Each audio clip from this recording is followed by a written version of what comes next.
Γεια σας παιδες, σε αυτό το επεισόδιο σήμερα θα σας δείξουμε πώς να φτιάξετε το δικό σας σερβερ στο Minecraft κάτω από version 1.7.10. Πρώτα πατάτε στο Google server.pro και βγαίνετε εδώ. Πατάτε get your server now και σας βάζει εδώ. Συμπληρώνετε τους hostname. Εδώ θα σας προτιμούσα να σας έλεγα αυτό να πάρετε, είναι πολύ πιο φοβερικό και είναι και δωρεάν, ενώ το άλλο είναι με πληρωμή.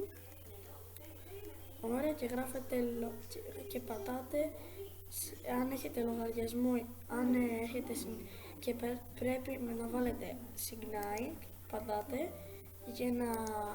για να μπείτε στο όνομα, στο mail και με τον κωδικό. Ωραία, έτσι.